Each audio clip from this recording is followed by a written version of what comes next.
Boa noite, pessoal. Hoje nós vamos fazer uma análise do Evangelho de João, capítulo 3. Ok? Vamos discorrer sobre esses versículos, conversar sobre eles. Queria que você abrisse aí a sua Bíblia no Evangelho de João, capítulo 3, ok? Vamos analisar versículo por versículo, tentar entender o que Jesus estava querendo dizer nessa conversa que ele teve com Nicodemos, tá? Começa assim. Havia um fariseu chamado Nicodemos, uma autoridade entre os judeus. Tá? Então, Nicodemos era um fariseu. Fariseu era da religião judaica, eles eram os guardiões da Torá, vamos colocar assim, né? Eles estavam entre aqueles que ensinavam a Torá, e Nicodemos se destacava entre esses fariseus. Então, numa noite, ele conversou com Jesus e ele disse, no capítulo 3, versículo 2: Ele veio a Jesus à noite e disse: Mestre, sabemos que ensinas da parte de Deus, porque ninguém pode realizar os sinais miraculosos que está fazendo se Deus não estiver com ele. Então, a primeira coisa que é interessante aí é o Nicodemos admitindo que Deus era com Jesus, porque, caso contrário, Jesus não conseguiria fazer todos os sinais que ele fazia, né? Aí Jesus, em resposta, no versículo 3, ele diz o seguinte, ó. Em resposta, Jesus declarou: digo-lhe a verdade. Ninguém pode ver o reino de Deus se não nascer de novo.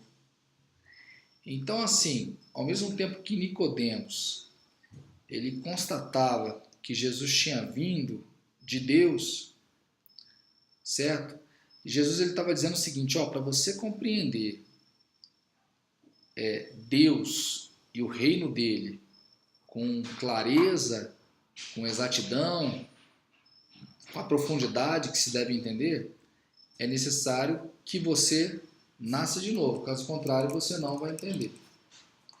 Você não vai conseguir vê-lo, né? Aí, no versículo 4, Nicodemos pergunta: como alguém pode nascer sendo velho? É claro que não pode entrar pela segunda vez no ventre de sua mãe e renascer, né? Então ele não entendeu que Jesus estava usando uma metáfora, relacionando a questão de nascer de novo com um novo estilo de vida, né? Uma vida diferente, né? Que seria, no caso, uma vida liberta do pecado. Então, no versículo 5, Jesus respondeu: digo-lhe a verdade, ninguém pode entrar no reino de Deus se não nascer da água e do Espírito.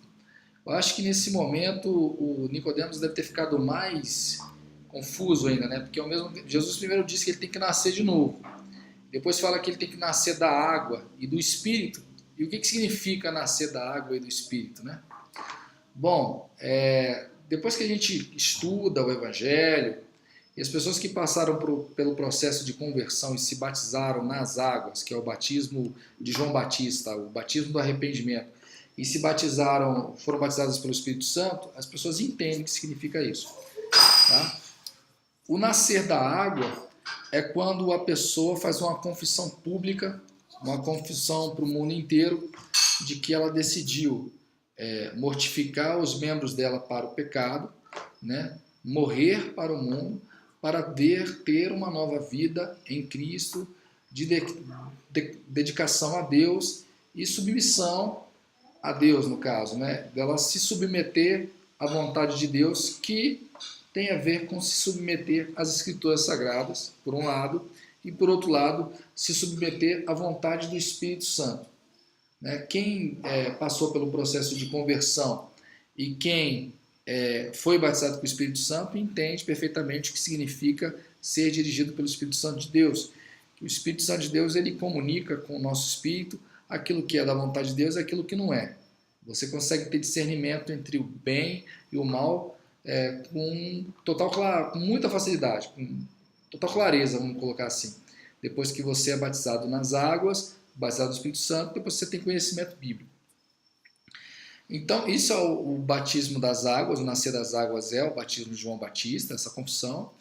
E o batismo do Espírito Santo é um momento onde você recebe como se fosse um selo, né? Uma marca,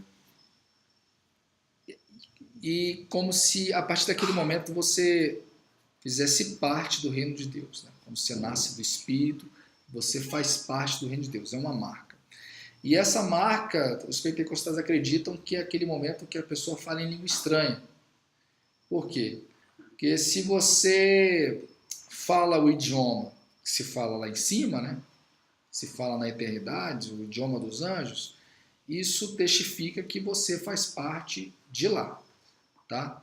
E se você nasceu de novo, né, que é nascer da água, morreu para o mundo e você vive para Deus, você já não faz mais parte desse mundo, mas você faz parte do reino de Deus. Essa confissão. E o Espírito Santo de Deus, você tem um selo do Espírito, que é como se fosse uma confirmação para a fé até, né, para a fé da pessoa, de que Deus está com ela, né? Você tem a certeza de que você está dentro do reino de Deus, que você faz parte dele e que um dia você vai morar com Deus, né? A Bíblia fala que o batismo do Espírito Santo, que os evangélicos pentecostais acreditam que é o dom de línguas, é algo para edificar a pessoa, né? Aquele que fala em línguas edifica-se a si mesmo. O que isso significa? Quando você tem esse dom e manifesta esse dom, você tem experiências sobrenaturais com Deus, né? E isso ajuda no seu crescimento espiritual, tá? Então, é algo que é um testemunho. Quando você tem a manifestação do dom de línguas, e ele muitas vezes vem com outros dons, como o dom de profecia, o dom de revelação e por aí vai. Quando você tem o dom de línguas, você percebe que há uma conexão do seu espírito com o eterno, com o Deus onipotente e onipresente, né? Essa conexão do espírito ali.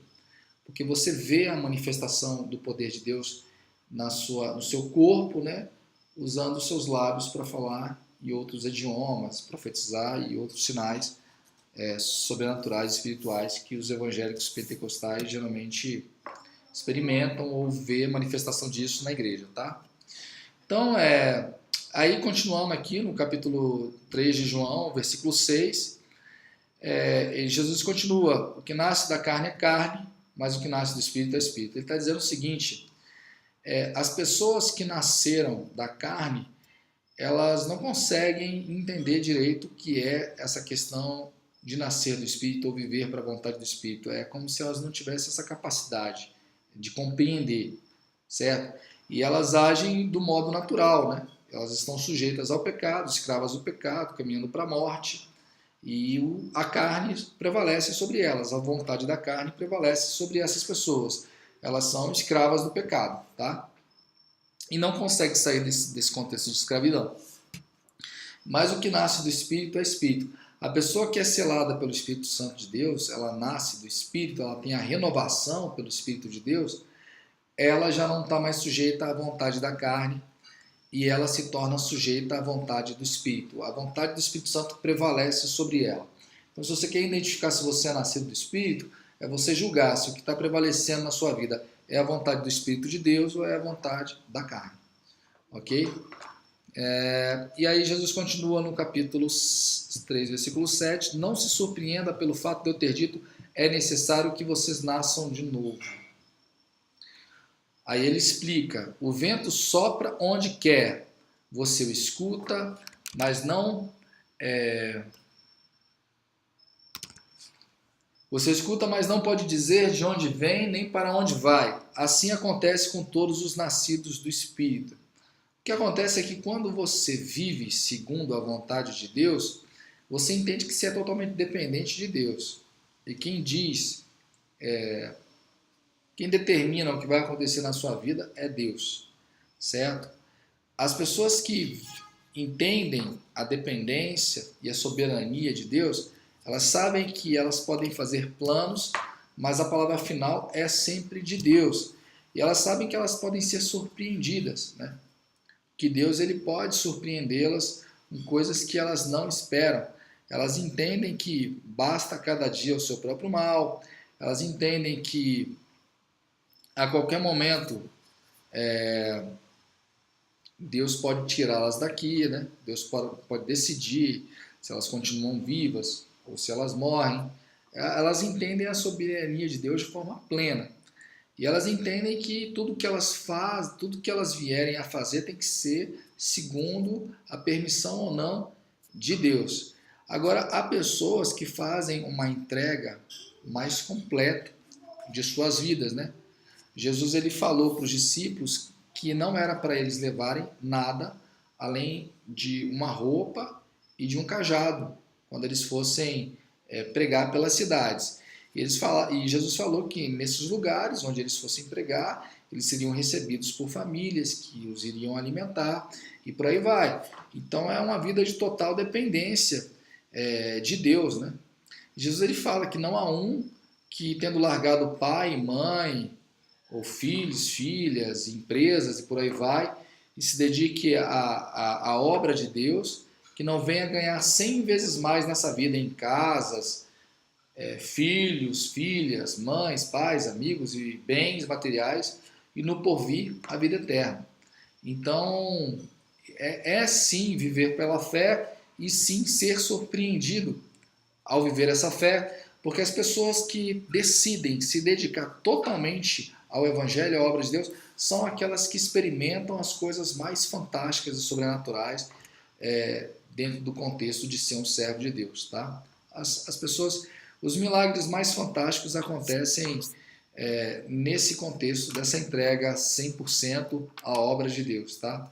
Então, se você tem esse chamado de ser um missionário, de ir para o campo missionário, de ficar 100% dedicado à obra de Deus, seja no campo ou seja no ministério, abrace isso, porque você vai vivenciar e vai experimentar milagres extraordinários, sobrenaturais, coisas que as outras pessoas, que às vezes não têm essa dedicação plena, não vão experimentar, ok? E sim, você vai ser dirigido pelo Espírito Santo de Deus, né? Caso você busque isso, você queira isso, você se submeta à vontade dele, ele vai dirigir os seus passos e você vai ser sempre surpreendido, porque está escrito que as coisas que o olho não viu, nem o ouvido ouviu, nem subiu ao coração do homem, são as coisas que Deus preparou para aqueles que hão de aguardar a salvação. Então Deus ele sempre nos dá coisas fantásticas, tá? Nos dá coisas maravilhosas, coisas que a gente não espera, ele sempre nos surpreende, tá? Aí vamos continuar aqui no versículo 9. Perguntou Nicodemos, como pode ser isso? Aí no versículo 10 Jesus responde, você é mestre de Israel e não entende essas coisas? Asseguro-lhe que nós falamos o que conhecemos e testemunhamos o que vimos, mas mesmo assim vocês não aceitam o nosso testemunho. Aí o que Jesus está dizendo é o seguinte, olha, eu já tenho falado sobre isso, mas vocês não têm entendido a minha mensagem, ok? E aí ele complementa dizendo, eu lhe falei de coisas terrenas e vocês não creram. Como crerão se lhes falar de coisas celestiais? Ele estava dizendo para Nicodemos, olha Nicodemos, eu já tenho falado certas coisas e vocês não têm conseguido alcançar o que eu estou querendo dizer. E se eu for mais fundo no que eu estou querendo dizer, será que vocês vão entender? Aí Jesus ele vai justificar porque que ele está dizendo isso, né? E por que ele entende dessas coisas celestiais. Ele diz o seguinte no 13, ninguém jamais subiu ao céu, a não ser aquele que veio do céu, o Filho do Homem. Nesse versículo ele está falando dele mesmo, né? Porque quem desceu do céu, o maná que desceu do céu é o próprio Cristo, né? Que ele nasceu do ventre de uma virgem, o Espírito Santo envolveu Maria, ele nasceu de uma virgem, e ele é o Deus conosco, né? O Filho de Deus que veio ao mundo para salvar a humanidade. Aí ele continua aqui no versículo 14. Da mesma forma como Moisés levantou a serpente no deserto, assim também é necessário que o Filho do Homem seja levantado. O que aconteceu? Na época que os israelitas estavam no deserto do Sinai, lá, o deserto entre o Egito e a Palestina ali, naquele trajeto, houve um momento em que houve uma praga, que as serpentes mordiam as pessoas e as pessoas estavam morrendo envenenadas. Aí, para cessar a praga, Moisés ele levantou uma serpente de metal no deserto. Ele disse que quem olhasse para essa serpente não ia morrer pelas picadas que houveram das serpentes, né? Quem olhasse para essa serpente estendida numa haste de metal. E aquilo era uma figura, né, do que viria a ser a questão da expiação, da redenção dos pecados. Todos nós carregamos em nós o veneno, né, que não é o veneno da serpente, mas ao mesmo tempo né, que é a semente do pecado que está em todo ser humano, que é nascido da carne, descendente de Adão, certo? E Adão e Eva eles foram contaminados quando eles comeram o fruto que Deus proibiu, né? E a serpente os enganou com o seu veneno, com a sua mentira. Então isso é uma figura.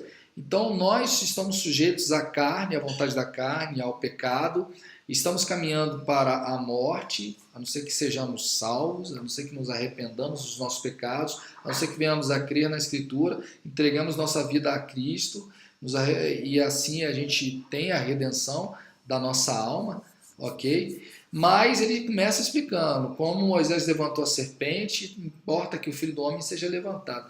Esse Filho do Homem levantado, ele está falando a respeito de si mesmo, ok?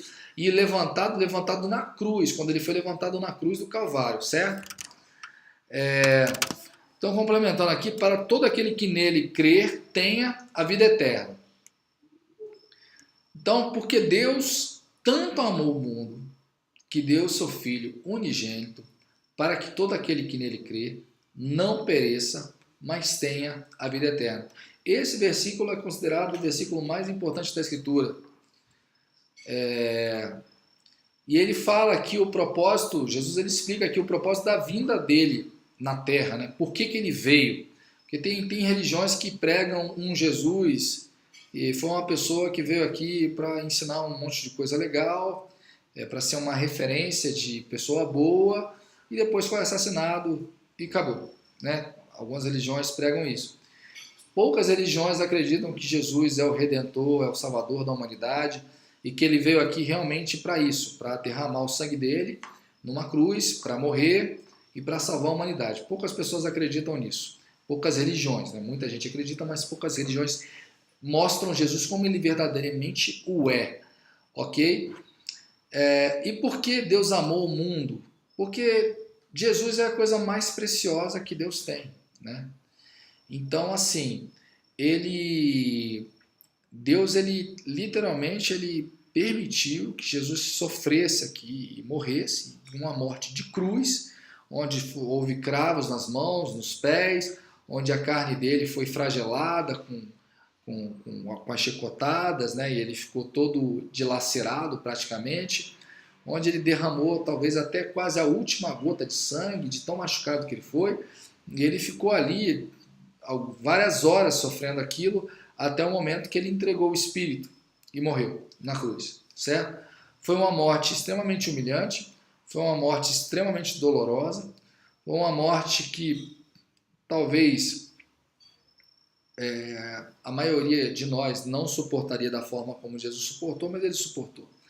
E a grande questão ali, desse momento na cruz do Calvário, é o seguinte: Jesus, primeiro, que ele tinha poder para evitar o que aconteceu com ele. Quando os soldados cercaram ele no Vale do Getsemane para o prender, e perguntaram por ele, ele falou, sou eu. Quando ele falou, sou eu, todos os soldados caíram para trás no chão, meio que atordoados, certo? E ele também disse para Pedro, naquele momento que Pedro cortou a orelha do soldado, ele falou, olha, guarda a tua espada na bainha, porque eu poderia rogar ao Pai, agora ele me mandaria 12 legiões de anjos para me salvar desse momento. Então Jesus, o homem que andou sobre o mar, o homem que multiplicou pães e peixes aos milhares, um homem que curou várias enfermidades gravíssimas, né? Curou paralíticos, que curou enfermos com doenças terminais e que ressuscitou mortos, que andou sobre o mar, que se transfigurou em cima de um monte, esse homem ele tinha total poder para evitar a própria morte, para não morrer, ok? Mas ele entregou a vida ali. E sendo tão poderoso, a parte mais difícil desse processo foi ele ter aceitado todo aquele sofrimento e aquelas humilhações sem ter reagido, porque ele tinha poder para acabar com aquilo tudo a hora que ele quisesse. Ele tinha poder para reagir, certo? Para vocês terem uma ideia do poder de Jesus, nas tentações que ele passou no deserto, antes de começar o ministério dele, uma delas Satanás ofereceu para Jesus todos os reinos do mundo e a glória deles. Falou assim, olha Jesus, se você vir para o meu lado, né, tudo isso te darei.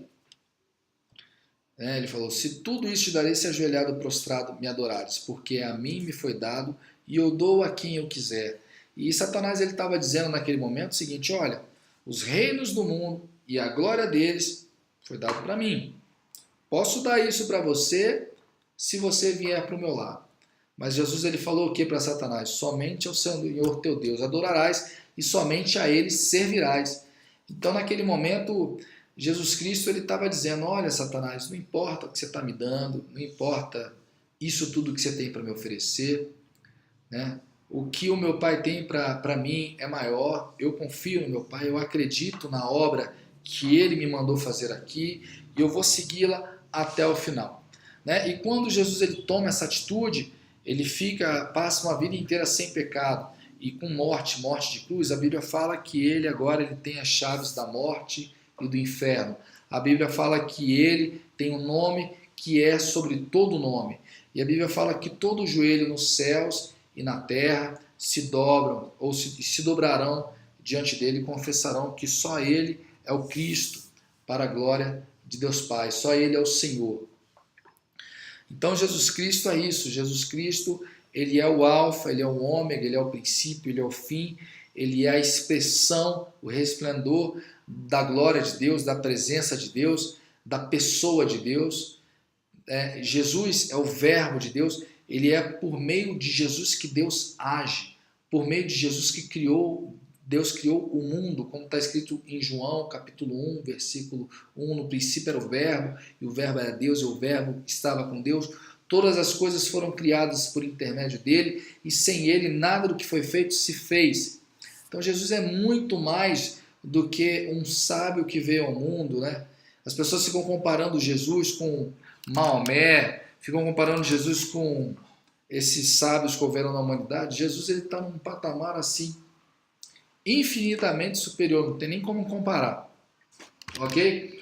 Então assim, continuando a falar aí dos textos, no versículo 17 diz assim, pois Deus enviou seu Filho ao mundo não para condenar o mundo, mas para que este fosse salvo por ele. Né? Então assim, o mundo, as pessoas que nasceram da carne, estão caminhando para a morte, escravas do pecado. Jesus ele não veio para condenar e para jogar na cara, ó pecador, você é um pecador e tal, não. Ele veio para dar uma alternativa. A alternativa é a seguinte, olha, vocês não foram capazes de seguir a lei, no caso os 10 mandamentos, as leis do Antigo Testamento, mas seguirem a lei, uma lei universal que Deus determinou. Né? E como vocês não são capazes, se vocês acreditarem na minha obra sacrificial, na minha obra redentora, a obra redentora da cruz do Calvário, vocês terão seus pecados expiados, vão ter seus pecados perdoados. Tá? E como que isso acontece? E por que acontece? É o seguinte, todos nós somos pecadores porque somos descendentes de Adão, certo? O primeiro homem que existiu. Como ele pecou, Eva pecou e nós somos descendentes deles, esse pecado atingiu toda a humanidade. Então, por causa do pecado de um homem, todos se tornaram pecadores. Todos têm a semente do pecado em si, certo? Só que a Bíblia fala que por causa do ato de justiça de um só homem também, que foi um homem que passou a vida inteira sem pecar, todos podem ser salvos. E a justiça de Deus se completa aí. Mas aí, no caso, você vai acreditar na obra redentora de Jesus, e como que se acontece isso? A questão é a seguinte, quando você entrega a sua vida a Jesus completamente, Entregar a vida a Jesus completamente significa se arrepender de todos os seus pecados, decidir não pecar mais, isso que é conversão genuína. Deus envia o Espírito Santo, e esse Espírito Santo ele toma posse do seu corpo e ele te capacita a não pecar mais. A Bíblia fala que o que é nascido do Espírito não vive pecando. Ele peca, mas não vive pecando. Significa o seguinte, você não está mais numa condição de escravidão do pecado. O pecado se torna opcional. Você peca, tá? Porque você não consegue vencer o pecado em determinadas ocasiões. Mas você não é obrigado a pecar. Você não peca sem querer pecar. Você peca porque você vacilou, vamos lá. Porque você não vigiou. Porque você não se alimentou, porque você se afastou, porque você não está orando o suficiente, porque você não está adorando a Deus o suficiente, porque você não está se alimentando das coisas do céu, porque você está dando ocasião aos alimentos da carne, que no caso, prostituição, lascívia, pornografia, mentira, e todas essas coisas aí, se você, maledicência, fofoca, todas as coisas que podem levar você a uma condição de inveja, cobiça, orgulho, podem levar você a uma condição de queda, de pecado. Mas mesmo que você peque, o sacrifício da cruz ele cobre os pecados que você cometeu no passado e os que você ainda vai cometer até o fim da sua vida. Se você se mantém fiel a Deus, Deus ele perdoa os seus pecados, mesmo os posteriores que você virá a cometer, se você se manter numa condição de submissão a Deus e de reconhecimento da sua dependência a Deus. Você depende de Jesus para ser salvo, Jesus sendo o seu Senhor, o seu Salvador, e você reconhecendo que você é pecador, e você depende dessa graça de Deus para que você tenha acesso à salvação, à plenitude. Tá? Então, assim, Jesus ele veio oferecer essa alternativa para o homem, não veio para condenar. A Bíblia fala que Deus ele odeia o pecado, mas ele ama o pecador. Então não importa a vida da pessoa, não importa os pecados. Às vezes as pessoas acham um absurdo. Ah, mas ele é adúltero. Como assim?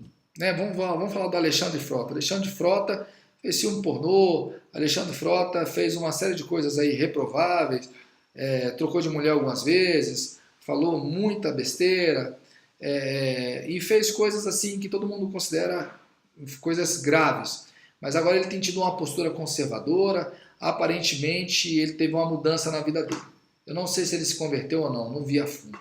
Tá? Mas é possível isso acontecer? Sim, é possível uma pessoa, um assassino, uma atriz pornô, uma prostituta, ou até, vamos lá, eu sei que é polêmico eu vou falar, mas um homossexual, um travesti, um drogado, é possível que essas pessoas mudem, tenham uma transformação de vida por causa do Evangelho? Sim, é possível. Eu já vi vários casos, já vi vários testemunhos em igrejas de pastor que é ex-gay, que é ex-traficante, que é ex-bandido, que é ex-adúltero, que é ex-alcoólatra, que é ex-viciado em cocaína, viciado em crack, assassino, e por aí vai, eu já vi de tudo. Desculpe eu colocar o homossexual no mesmo patamar que essas pessoas, tá? Eu entendo que o homossexual é uma questão pessoal, o homossexualismo é uma questão pessoal, é uma questão que muitas vezes você não está gerando impacto na vida de ninguém.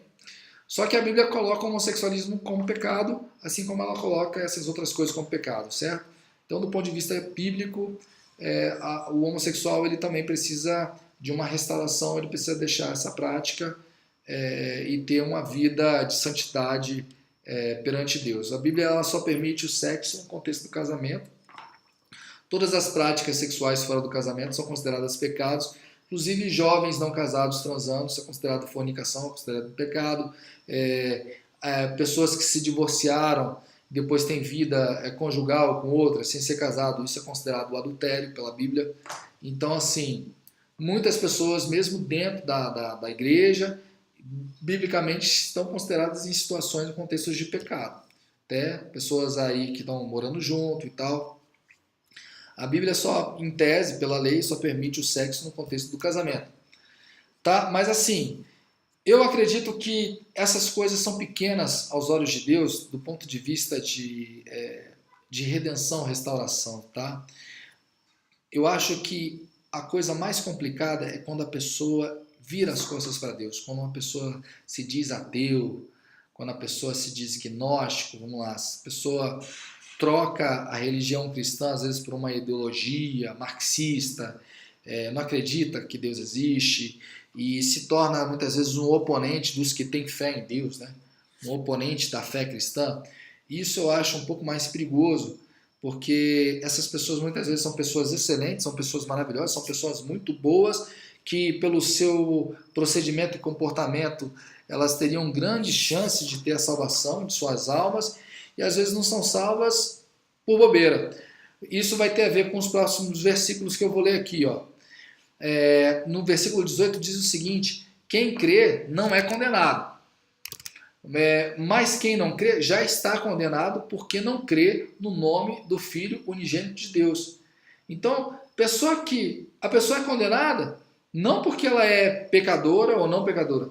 A pessoa é condenada porque ela não crê. Isso que é o mais grave.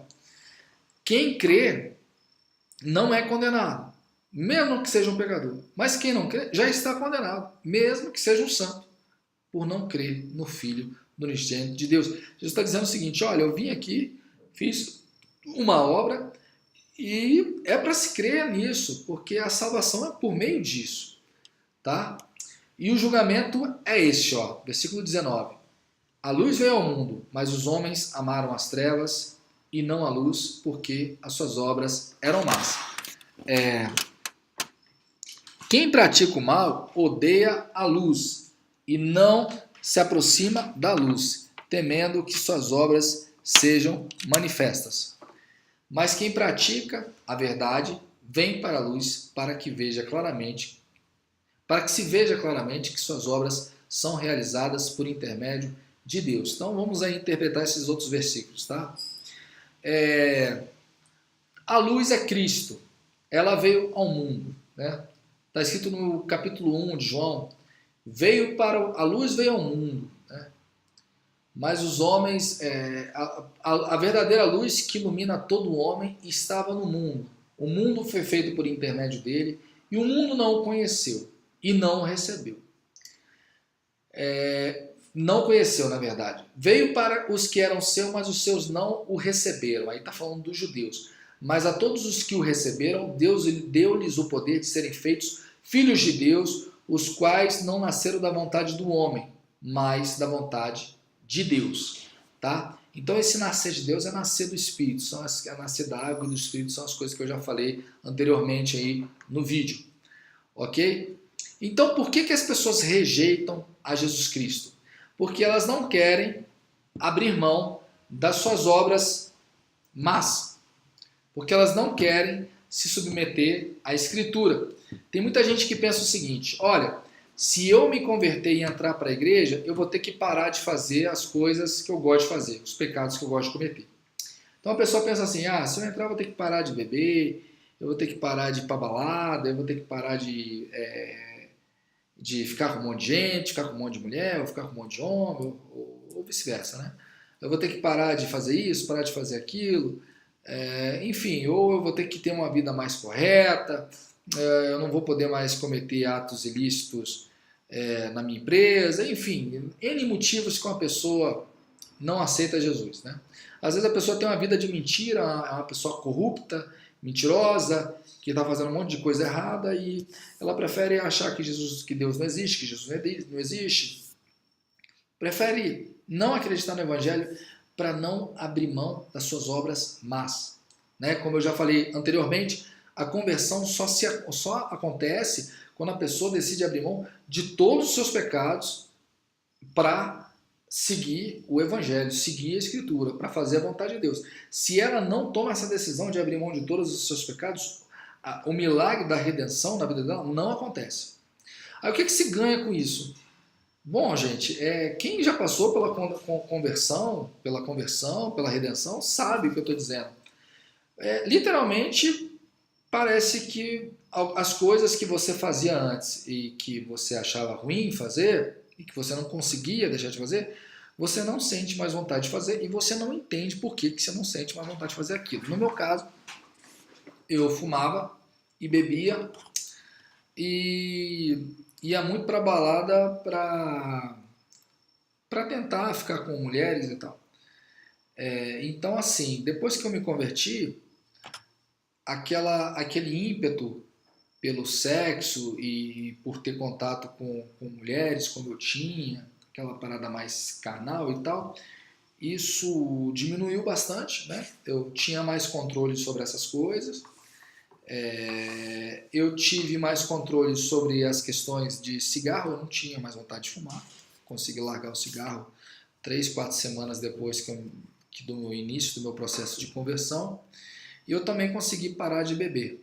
Assim, eu bebia todo fim de semana, consegui parar de beber. Tá? Claro que eu tinha vários outros problemas, né? Eu tinha problemas com vaidade, orgulho, e eu consegui resolver essas questões minhas de vaidade e orgulho ao longo do tempo, tá? Mas o que eu percebi assim muito claramente, pouco tempo depois, poucas semanas depois da minha conversão, é que o pecado não tinha mais domínio sobre mim. Eu não era mais escravo do pecado. Eu decidia se eu ia pecar ou não, certo? E quando você está nessa condição de obediência a Deus e a palavra de Deus, é lógico que depois disso eu li a Bíblia assim bastante, né? Eu li assim só os evangelhos, o Novo Testamento e os evangelhos eu li nos primeiros 3, 4 meses, eu li tudo. E quando você começa a obedecer a Escritura, você tem acesso a uma série de promessas, uma série de coisas que estão ali na Escritura, né, preciosidades da Escritura, uma série de bênçãos, você começa a ter acesso, e você começa a prosperar na sua vida em todos os sentidos, né? Como está escrito lá no capítulo 1 do livro de Salmos, né? Fala que bem-aventurado aquele que não se senta nas rodas dos escarnecedores, nem se detém no caminho dos pecadores. Deixa eu ler aqui que vai ficar mais fácil para mim. Está aqui no livro de Salmos.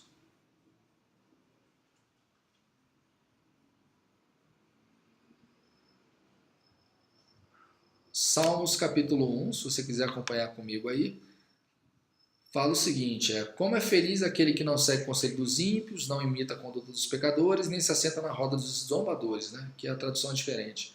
Ao contrário, sua satisfação está na lei do Senhor, e nessa lei medita dia e noite.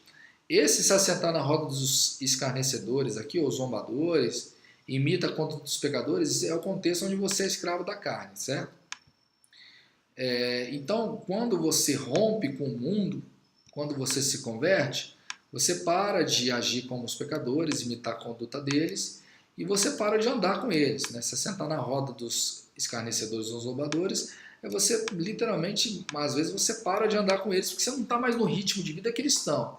Porque as pessoas não gostam de pecar sozinhas, gostam de pecar em conjunto, né? Por causa da depressão que isso traz, né? A pessoa ficar em estado de estar dopado, droga e essas coisas, ninguém faz isso sozinho, né? É muito ruim fazer isso sozinho. As pessoas fazem isso em conjunto, elas ficam se consolando mutuamente ali naquele estado de devassidão e de pecado. Aí continuando aqui no versículo 2, ao contrário, sua satisfação está na lei do Senhor e nessa lei medita dia e noite. Por quê? Porque ela precisa alimentar o espírito para conseguir vencer a carne. E quando ela está com a palavra de Deus, ela é espírito, ela está inspirada por essa palavra, e ela medita nisso, ela tem essa paz que vem de Deus, né? E essa certeza da salvação, e essa conexão com Deus, com o Espírito de Deus, faz com que ela fique nessa êxtase, nessa satisfação, né? Nessa certeza de ser salvo, nessa sensação de imortalidade, vamos colocar assim. Aí aqui vem a questão das promessas que eu ia falar. É como a árvore plantada à beira de águas correntes, dá seu fruto no tempo determinado, suas folhas não murcham. Tudo que ele faz prospera. Então é isso, né? O fruto no tempo certo significa o seguinte: Deus ele dá todas as coisas que você precisa no tempo dele, que é o tempo certo, que é aquele tempo onde você vai receber aquela bênção sem ser destruído, né? Muitas vezes você dá poder a um homem e aí ele se destrói com aquele poder. Quando você está no caminho de Deus, dentro do plano e propósito de Deus, e recebe alguma coisa, você recebeu porque você estava preparado para aquilo, e você não vai ser destruído por aquilo. Você vai suportar até aquilo sem se corromper, sem perder sua salvação. E as folhas não murcham, né? Como se, tipo assim, você não tem derrotas, né? Você tem uma proteção tal que você quase não tem derrota nenhuma, você quase não perde, né? Vitória atrás de vitória. E tudo que ele faz prospera, né? Reforçando isso. Você não tem dor, né? As folhas não murcham, você tem pouca dor. E tudo que você faz prospera. Você é muito abençoado, muito próspero. As coisas dão muito certo na sua vida. E assim, a minha vida é prova disso. As coisas têm dado muito certo para mim desde que eu me converti. Não é o caso dos ímpios. São como a palha que o vento leva. Por isso os ímpios não resistirão no julgamento, nem os pecadores na comunidade dos justos. Né? Que como eles são ímpios, são escravos do pecado, na hora de um julgamento a balança vai pesar para o lado do pecado. E eles vão ser condenados. Né? E aí no versículo 6 diz o seguinte: pois o Senhor aprova o caminho dos justos e por isso os abençoa, né? Mas o caminho dos ímpios leva à destruição. E não é só uma destruição material e física, mas uma destruição também da alma, do espírito, né? Que a pessoa ela perde a salvação. Então, voltando lá para o livro de João, capítulo 3 aqui, a gente, se eu não me engano, a gente estava no versículo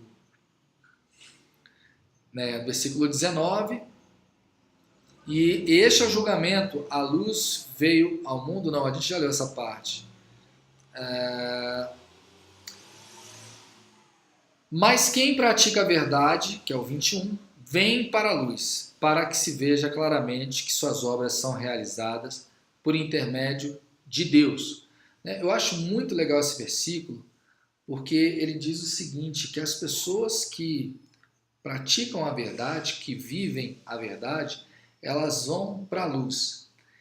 Até porque ela não consegue ficar nas trevas, ela tem que ir para um outro universo, vamos colocar assim, né? Posso falar que é uma bolha também? Às vezes sim, né? Às vezes eu acho que os evangélicos eles vivem numa bolha, uma bolha de proteção, vamos colocar assim. Você está protegido, você não sofre as coisas que as pessoas que não se converteram estão sofrendo. Se você é convertido, você sabe que você não sofre hoje as coisas que você sofria antes de você se converter.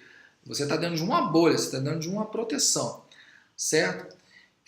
Então você vem para esse estado de luz, onde você tem várias pessoas que estão nesse estado também, que quando você faz parte do corpo, da igreja, e aí você vai estar ali num contexto onde o pecado não reina, certo? Onde se reina é a luz, é a palavra de Deus, é o louvor a Deus, são as coisas celestiais, vamos colocar assim. Você pensar o mundo celestial, o que vai acontecer no porvir, as promessas que Deus tem para a sua igreja e tal. Para que se veja claramente que suas obras são realizadas por intermédio de Deus. Então a pessoa inspirada pelo Espírito de Deus, ela faz coisas boas, ela faz boas obras, né? E isso acaba chamando a atenção do mundo, porque o mundo está cativo ao pecado, doido para se libertar daquilo. Então as pessoas iluminadas, elas acabam sendo luz para o mundo, né? A gente vê aqui no Brasil, nesse contexto de eleição, a pós-eleição aqui, quando o presidente eleito Jair Bolsonaro escolhe o juiz Moro para ser ministro da Justiça, né? Ele foi luz ali no meio, entre juízes, né? Dentre todos os juízes, é o juiz mais relevante do Brasil, talvez o juiz mais relevante do mundo, porque ele está conseguindo desmontar um esquema de corrupção que desviou mais dinheiro na história da humanidade, né? E assim, de todos os juízes do Brasil, ele foi tão relevante que o presidente eleito Jair Bolsonaro convidou ele para ser ministro da Justiça. E ele já disse que ele vai agir com rigor contra a questão da corrupção e contra a questão do crime organizado, certo? Então ele está do lado da luz, ele está do lado da justiça, ele está do lado do que é certo, lutando contra uma força, né? Um mundo negro, corrompido aí, só que Deus colocou ele numa posição, ele sendo exceção, sendo minoria, Deus colocou ele numa condição de poder, para que ele possa exercer o juízo sobre essas pessoas que estão executando essas coisas ruins, né? A Bíblia fala que nada há encoberto que não haja de ser revelado, e nada há em oculto que não haja de vir à luz. E fala que tudo que o homem plantar, semeará. Então Deus, por meio de Sérgio Moro e outras pessoas, ele vai executar juízo sobre essas pessoas que têm feito coisas ruins aqui no nosso país. E eu acredito que isso é resposta de oração da igreja. A igreja do Brasil tem orado há muito tempo. A gente conseguiu, de certa forma, isso é uma coisa que tem a ver muito com a igreja, eleger um político que, pelo que se observa, ele não estava mancomunado com os políticos corruptos, os políticos envolvidos com a corrupção, com a Lava Jato. E sim, ele veio para ser luz ali, né? Ser alguém ali que vai representar todos nós, alguém que vai ser espelho para todos nós e que vai dar um norte para as coisas que devem ser corrigidas aqui no Brasil, e a nossa expectativa é que ele faça isso, sabendo que ele é humano, que ele não é Jesus Cristo, que ele é falho, né? Torcemos para que ele não seja uma decepção, torcemos para que ele não seja tudo aquilo que a esquerda falou que ele seria, ok?